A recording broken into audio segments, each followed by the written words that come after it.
Эксперт ООН Фернандо Варен: то, что происходит в Восточном Туркестане и Тибете, это процесс колонизации, стирания и искоренения цивилизации народа.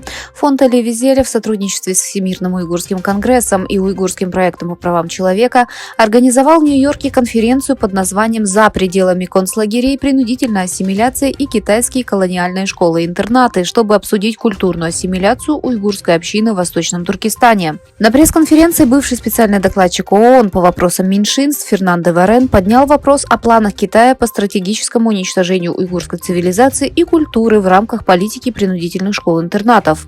Выступая на встрече, президент Всемирного уйгурского конгресса Далкун Иса заявил: «Сегодня мы являемся свидетелями трагедии, которая бросает вызов самой сути человечества. Продолжающийся геноцид против уйгуров и других тюркских народов в Восточном Туркестане – это невыразимое злодеяние». В то время, когда проблема принудительного труда стоит на международной повестке дня, уйгуры создали платформу искусственного интеллекта, которая целенаправленно выявляет цепочки поставок принудительного труда. Инструмент под названием Supply Trace – это открытая платформа искусственного интеллекта, совместный проект Северо-Восточного университета в Бостоне и Университета Шеффилд-Халлам в Великобритании. По словам Шона Бимани, профессора кафедры управления цепочками поставок Северо-Восточного университета, возглавившего разработку платформы отслеживания поставок, инструмент был создан в основном для того, чтобы озвучить закон США о запрете принудительного труда и другие подобные законы по всему миру. Устройство предлагает системный сдвиг цепочки поставок, связывая транспортировку одежды с потенциальным риском принудительного труда в Восточном Туркестане. Существуют убедительные доказательства того, что китайская шпионская сеть проникла в академические круги. Директор Ми-5 заявил: академики и исследователи британских университетов будут подвергнуты тщательной проверке в рамках планов по пресечению шпионской деятельности Китая. 24 апреля 2024 года генеральный директор Ми-5 Кен Маккалум провел встречу с вице-канцлерами более чем 20 ведущих университетов, включая Оксфорд и Кембридж. По итогам встречи было объявлено, что ученые и исследователи британских университетов будут тщательно проверяться службами безопасности страны в рамках планов правительства по пресечению предполагаемого китайского шпионажа.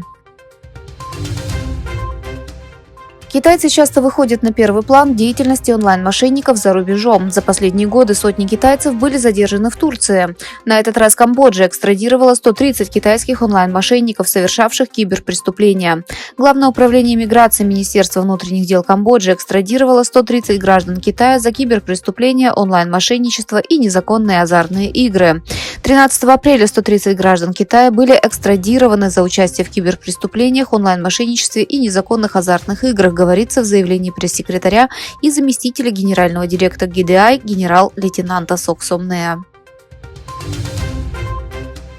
По приглашению китайского правительства представители палестинских группировок Хамас и Фатх встретились в Пекине, чтобы содействовать примирению палестинцев. Последний раз палестинские группировки проводили переговоры по национальному примирению в феврале в Москве в аналогичном формате, чтобы разрешить внутренние споры и разногласия.